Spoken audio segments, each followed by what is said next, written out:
Hello student, welcome back to our channel chemistry NEET guide. তো দেখো, আমাদের যে স্ট্রাকচার অফ অ্যাটম চ্যাপ্টারটার এমসিকিউ আছে, তার লিঙ্ক আমি এই ভিডিওর প্লেলিস্টের লিঙ্ক আমি এই ভিডিও ডিসক্রিপশন বক্সে দিয়ে দিচ্ছি। যদি দেখে না থাকো অবশ্যই তোমরা দেখে নিও। এর আগে অলরেডি 6টা ভিডিও দেওয়া হয়ে গেছে, এবং আগের ভিডিওটায় লাস্ট যে ভিডিওটা অর্থাৎ 6 নম্বর যে ভিডিওটা, ওটাতে ইংলিশ ভার্সন 1 থেকে 20টা এমসিকিউ ছিল। তার আগে যে 5টা ভিডিও আছে সেখানে প্রায় 90টা কোশ্চেন আলোচনা করা আছে। তো এত কোশ্চেন ডিটেলসে আলোচনা করা আছে, তোমরা যদি পুরো সিরিজটা দেখো আমার বিশ্বাস তোমাদের উপকার হবেই। তো চলো আজকে আমরা শুরু করি আমাদের এই সিরিজের 7 নম্বর ক্লাস, এবং ইংলিশ ভার্সনের এটা হচ্ছে দ্বিতীয় ক্লাস। তো দেখো 21-এর এমসিকিউটা বলছে, which of the following oxides of nitrogen is আইসো ইলেকট্রনিক উইথ CO2। তার মানে CO2-র সঙ্গে বলেছে নিচের কোন অক্সাইডটা আইসো ইলেকট্রনিক মানে সম ইলেকট্রনীয়।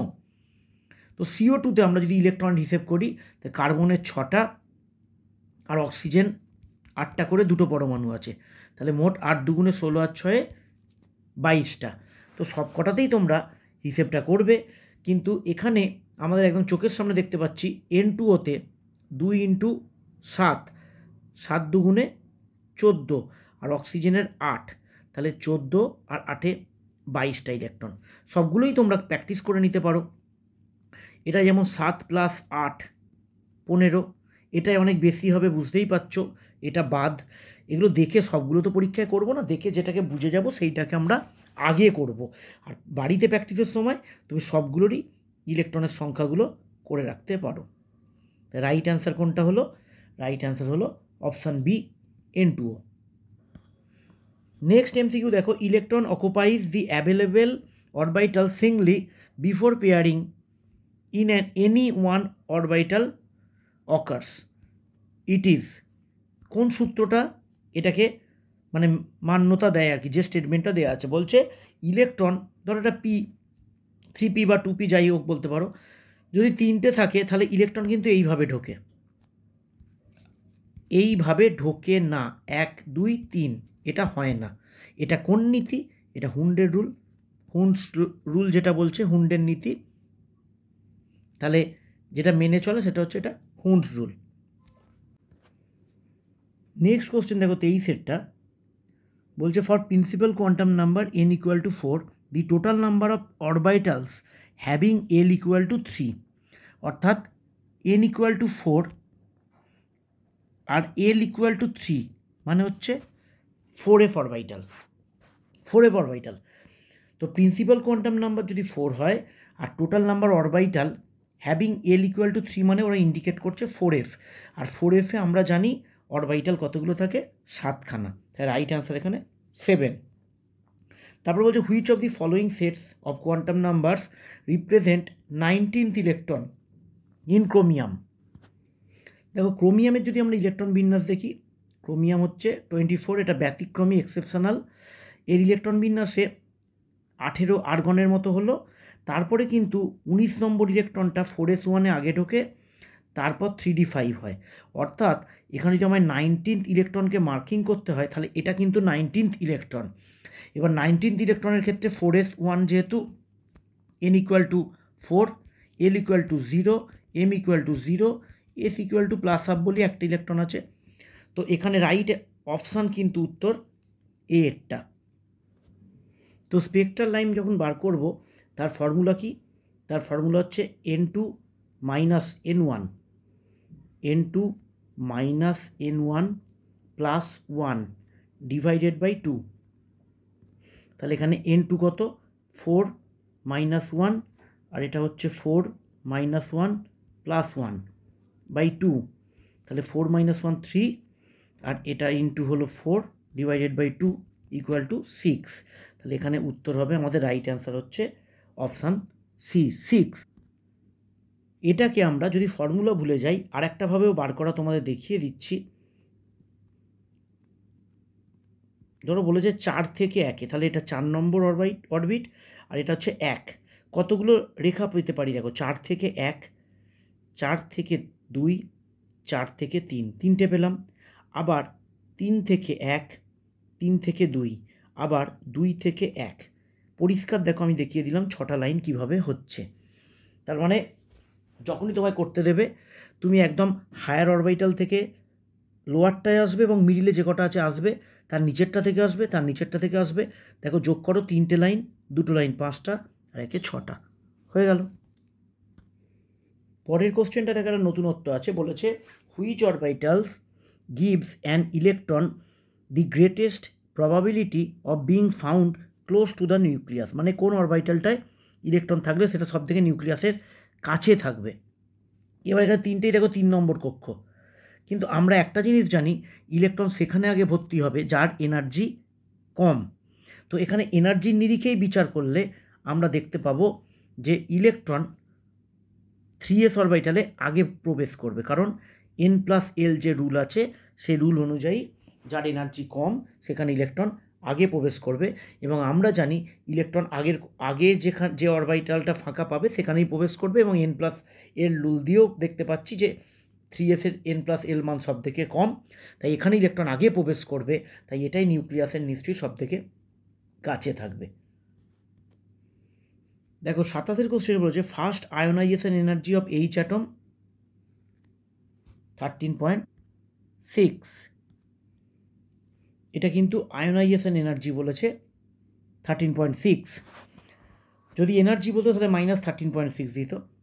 তো এবার আমরা এমনিতেই জানি যে হাইড্রোজেন পরমাণুর প্রথম কক্ষপথের এনার্জি -13.6 n², এখানে nটা 1 বসিয়ে দেবো, তাহলে -13.6 eV, এটা হাইড্রোজেন পরমাণুর প্রথম কক্ষের এনার্জি।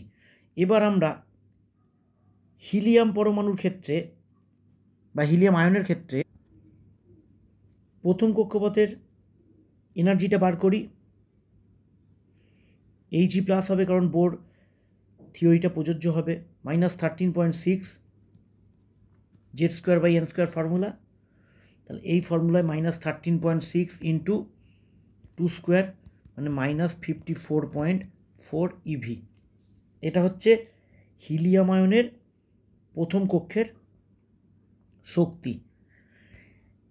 এইবার আমরা যদি এখান থেকে সেকেন্ড IP বা IE বার করি, এটা মানে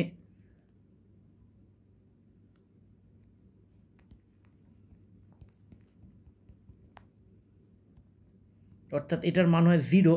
ইনফিনিটি থেকে IP বা IEর সংজ্ঞাই হচ্ছে, দেখবে ইনফিনিটি ধরে নিয়ে করা হয়।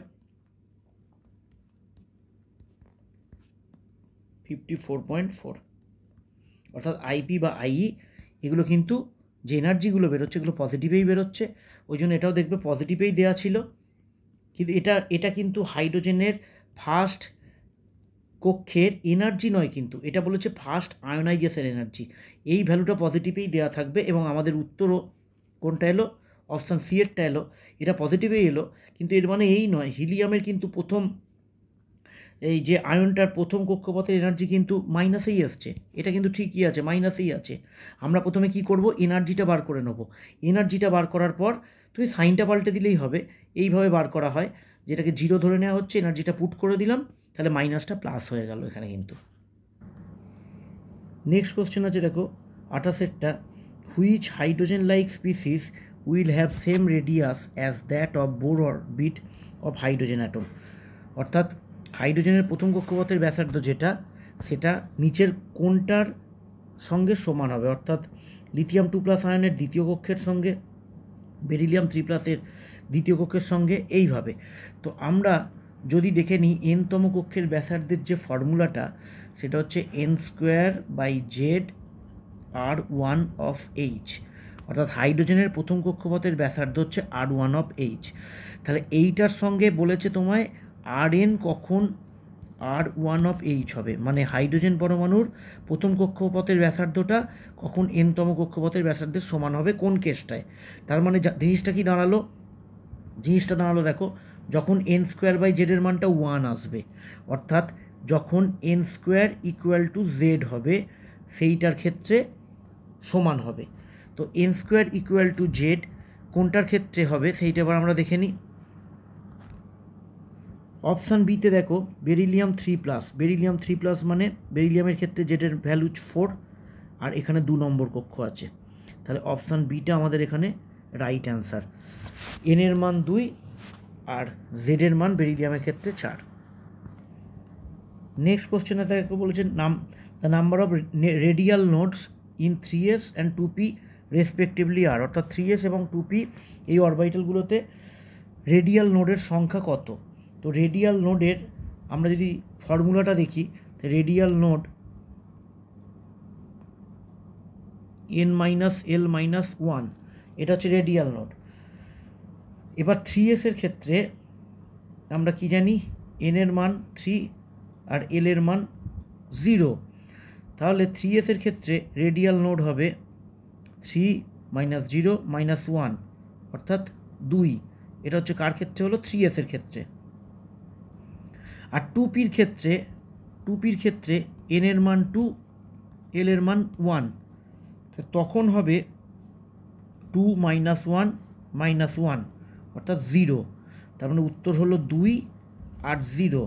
তাহলে রাইট অ্যান্সার হচ্ছে এখানে আমাদের অপশান এ, 2 আর 0। দেখো নেক্সট কোশ্চেন বলেছে 30-এরটা, the first emission line, first line বলেছে in the atomic spectrum of hydrogen in Balmer series. তার মানে বামার সিরিজ মানে n1 এর মান 2, লিম্যান শ্রেণী হলে 1 হতো, বামার শ্রেণী। ফার্স্ট লাইন বলেছে, ফার্স্ট লাইন মানে ঠিক 2 এর পরেরটা।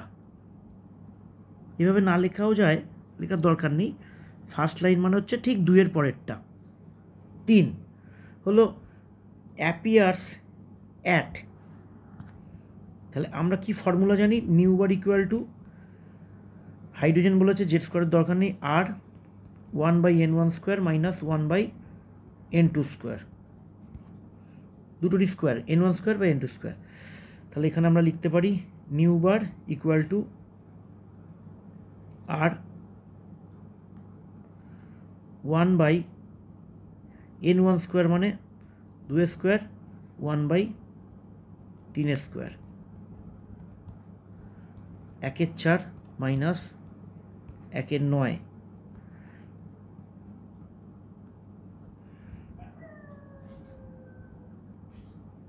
ছত্রিশ দশকে হলো 9 - 4, 5/36, 5r/36। এবার দেখো এখানে তোমার ডাউট হতে পারে যে কী বার করতে বলেছে, তরঙ্গ দৈর্ঘ্য ল্যামডা নাকি নিউ বার, কোনটাতে আমরা রাখবো। অপশান দেখে তোমরা মোটামুটি বুঝে গেছো প্রত্যেক কটাতেই আর ওপরে আছে। তাছাড়াও বলি এখানে নিউ বারই বার করতে বলেছে, কারণ এককটা দেখো সেমি ইনভার্স। যদি ল্যামডা বার করতে দিত তাহলে এককটা কিন্তু ল্যামডা মানে তরঙ্গ দৈর্ঘ্য, ওয়েভলেন্থ, তাহলে তরঙ্গ দৈর্ঘ্য বা ওয়েভলেন্থের একক কিন্তু সেমি। প্রত্যেক কটাতে আছে সেমি ইনভার্স মানে নিউ বারটাই চেয়েছে, অর্থাৎ নিউ বার ইকুয়াল টু আমাদের কী বেরোলো 5r/36 সেমি ইনভার্স। অপশান ডিটা রাইট অ্যান্সার। তো এই ছিল বাছাই করা 10টা MCQ ইংলিশ ভার্সানের।